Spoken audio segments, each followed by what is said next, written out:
حسین.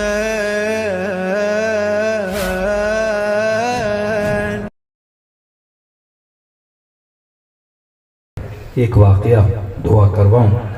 پنجاب کے بہت بڑے عالم گزرے ہیں قبلہ یار محمد شاہ صاحب، سرائکی زبان کے بہت بڑے خطیب اور نڈر صاف بات بیان کرنے والے، اور زیادہ تر ان کی مجلس میں اہل بیت کے اصول بیان ہوتے تھے. اب غلطی سے کسی وڈیرے نے ان کو اپنی مجلس میں دعوت دے، وڈیرے کو کیا پتا کہ یہ اصول بیان کرتے ہیں. کئی ایسے خطیب جیسے آپ ذاکر کو بلاتے ہو، ذاکر قصیدہ پڑھتا ہے، مصائب پڑھتا ہے، چلا جاتا ہے، مجمع سارا خوش کیونکہ قصیدہ علی کا پڑھا گیا، مصائب امام حسین کے. اس بیچ میں مجھے بتانے کے لیے کوئی اصول نہیں تھا، آیا سنا اور بندہ گھر چلا گیا خوشی خوشی. قبلہ یار محمد شاہ صاحب کو بلایا. اب ظاہر ہے کہ وڈیرہ خطیب کو بلائے، نیاز بھی دے، خرچہ بھی کرے، مجمع بھی بلائے، تاکہ اتنی بڑی مجلس کرائی وڈیرے کی واہ واہ ہو جائے، تعریف ہو جائے. اب وڈیرہ سب کو کہتا تھا فرش پہ بیٹھو، اور خود جو اسٹیج پہ ایک تکیہ وکیہ لگا کے آکے بیٹھ جاتا تھا. یہ بھی روش غلط ہے. سارے مومنین برابر ہیں. ہاں کسی کو تکلیف ہے ٹیک لگا لے، کرسی پہ بیٹھ جائے، وہ ایک الگ بات ہے. لیکن ایک مختص کی جائے کہ بھائی مجلس کرا رہے ہیں تو مثلا وزیر اعلیٰ آئے گا تو یہاں بیٹھے گا، ایم پی ایم این اے آئیں گے تو یہاں بیٹھیں گے، یہ فرش حسین ہے. یہاں وزیر کو فرش پہ بٹھاؤ تاکہ فرش ہی بننا سیکھے. تو ایوانوں میں بھی عرش پہ ہوتا ہے، اور یہاں بھی تو اسے وہی چاپلوسیاں دے گا تو وہ سدھرے گا کہاں سے؟ اب یہ نہیں کہتا ہے بٹھا دیں گے، عزت دے دیں گے تو نوکریاں مل جائیں گی. وہی خلوص والی بات آ گئی کہ بندے کے اگر وجود میں خلوص ہی نہ ہو. پرانے زمانے کی آپ فوٹو نکال کے دیکھیں، قائد اعظم بھی مجمع کے بیچ میں فرش عزاء حسین پہ بیٹھے. اب پرانے زمانے کی.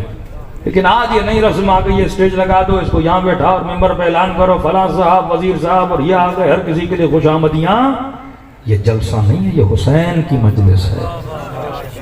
یہاں پہ پانی ہے، مجلس امام زین العابدین ہے. یہاں بندہ فرش پہ آ کے کیا بیٹھے خلوص سے. اب وڈیرے نے کیا کیا، وہاں بیٹھ گیا. اب وڈیرے صاحب کی داڑھی بھی نہیں تھی اور مونچھیں الحمدللہ کانوں تک، پگڑی بڑی، بڑے تکبرانہ کاٹن کے کپڑے پہنے اور بیٹھے ہیں. اب اسے کیا پتا یہ یار محمد شاہ صاحب ہیں. اس نے سمجھا کوئی ذاکر صاحب ہیں، 4 قصیدے پڑھیں گے، 2 جملے تعریفی وڈیرے صاحب کے لیے دعا کی اور ان کی عزت کی اور بلندی کے لیے، اور انہوں نے اتنا انتظام کیا، اور اللہ یہ کرے اور اللہ وہ کرے، کیونکہ نیاز تو اس نے دینی ہے. تو کہتے 4 جملے اور پڑھو تو تھوڑے پاکٹ بھی کیا ہو جائے، بھاری ہو جائے. قبلہ صاحب نے پورے مجمع کو کہا کہ آج تک تم سب نے شمر سنا ہے،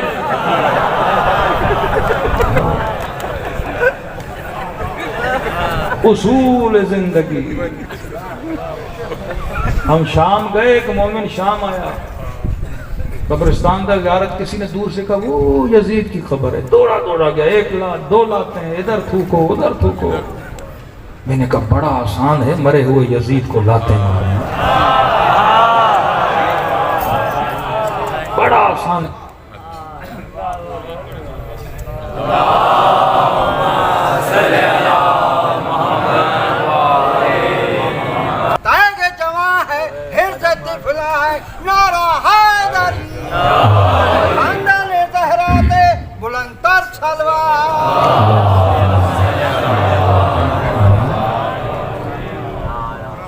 میں نے کہا مرے ہوئے یزید کو لاتے مارنا.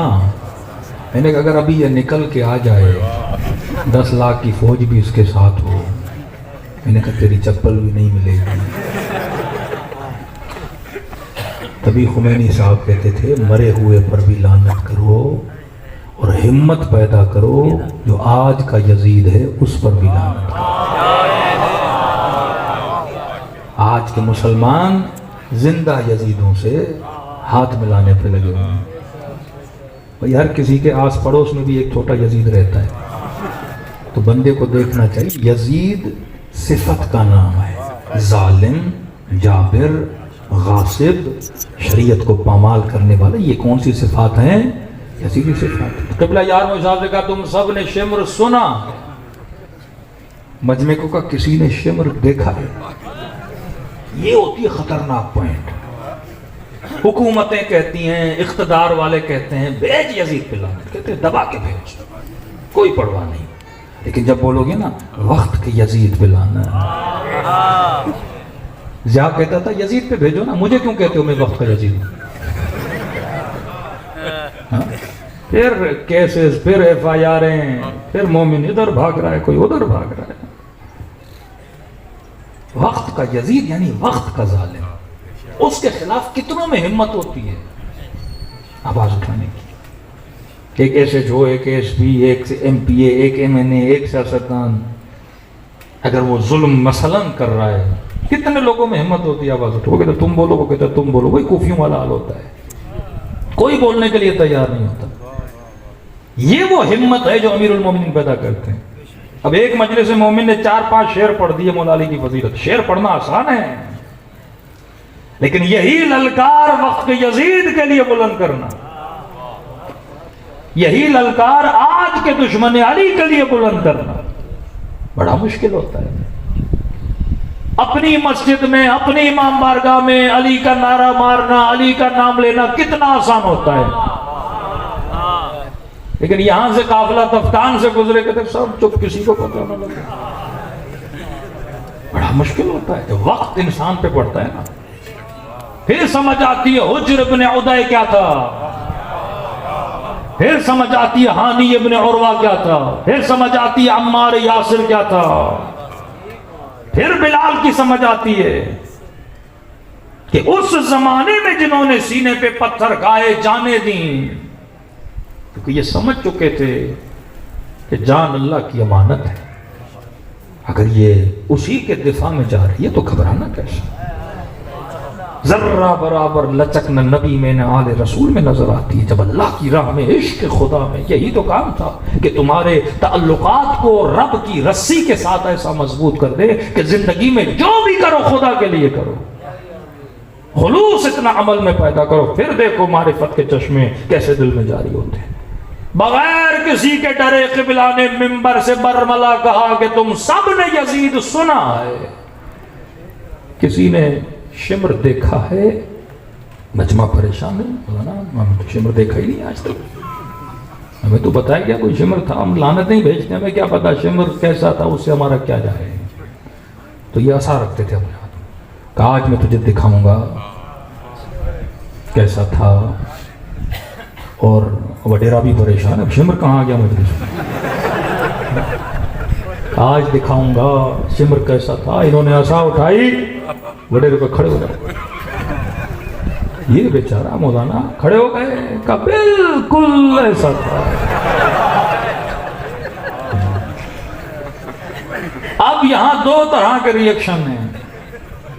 بے وقوف بندہ ہوگا تو اپنی اصلاح پر لڑ پڑے گا, عقل مند ہوگا تو اپنی اصلاح کرے گا. امام نے کہا ہر تیری عزا پہ تیری ماں بیٹھے, اصلاح کے لیے جملہ بولا نا. سوچا اور نہ سوچتا غصہ کرتا. حسین نے کیوں بولا, کہتے جیسے بولا بالکل ایسا تھا. پھر کہا یہ اس طرح کپڑے پہنتا تھا, اس طرح کا حلیہ بناتا تھا, اس کو اللہ نے ہدایت دی.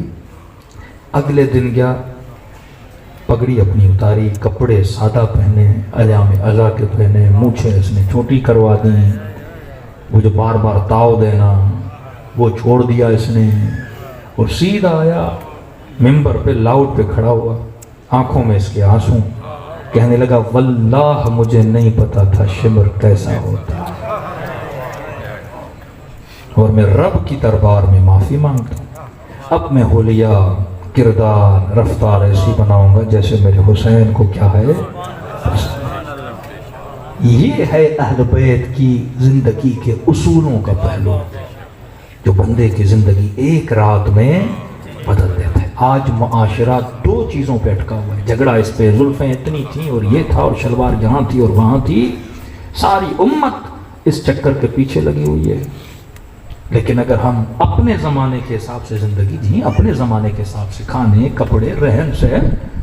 2002 میں کیوں ٹی وی پہ ایک بندے نے فون کیا, لائن پہ مفتی صاحب تھے سعودی عرب کے, کہا مفتی صاحب ڈبل بیڈ پہ سونا حلال ہے یا حرام ہے؟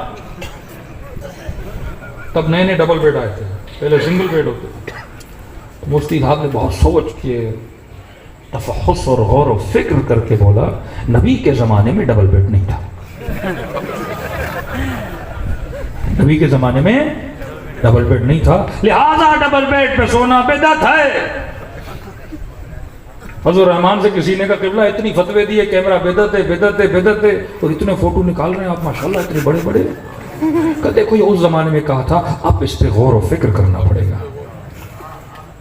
یہ دوری ہے دامن رسول کی اور دامن اہل بیت کی۔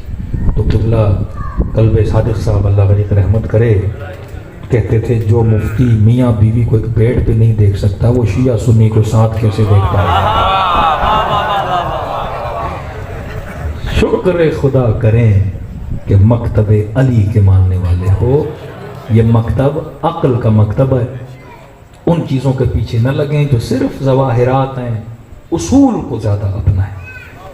شیعہ کپڑوں سے کم کردار سے زیادہ پہچانا ہے، اصول سے زیادہ، پھر زندگی میں رونق ہے، پھر بڑھاپے میں موت سے بھی نہیں ڈرو گے، خوشی خوشی جان بھی دو گے، کیونکہ پتہ ہے کہ میں نے زندگی محمد مصطفیٰ صلی اللہ علیہ وآلہ وسلم کے محمد اصولوں پہ گزاری۔ پروردگارہ بحق محمد و آل محمد اس محفل کو، اس جشن کو اپنی بارگاہ عالی میں قبول فرما، رسول کی نگاہ کرم ہم سب پہ نازل فرما، نبی کی دعاؤں کو ہمارے حق میں قبول فرما، ہماری آنکھوں کو جناب رسول کی زیارت نصیب فرما، ان کے فرزند امام زمانہ کی زیارت نصیب فرما، ان کے ظہور میں تعجیل فرما۔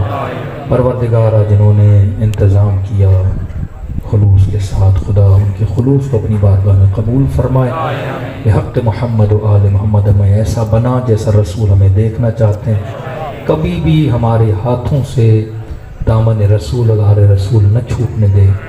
پروردگارہ ہمیشہ ان دلوں کو رسول کی محبت سے سرشار فرما، آل رسول کی محبت سے سرشار فرما، جو عاشق رسول ہیں خدا ان کو مدینے کی کربلا کی زیارتوں نصیب فرما، با معرفت زیارت نصیب فرما، جو حج عمرے کے متمنی انہیں وہ زیارت نصیب فرما، جو مومنین گزر چکے ہمارے ساتھ نہیں ان کے برزخ کے سفر کو آسان فرما، جو بیمار ہیں انہیں شفاء کاملہ عاجلہ نصیب فرما، جنہوں نے مجھے التماس دعا کا خدایا ان تمام مومنین کی دعاؤں کو اپنی بارگاہ میں قبول فرما، اپنے مغفرت کے لیے، دعاؤں کی قبولیت کے لیے، مرحومین کے درجات کی بلندی کے لیے اور امام زمانہ کی سلامتی کے لیے ایک مرتبہ با آواز بلند صلوات پڑھے محمد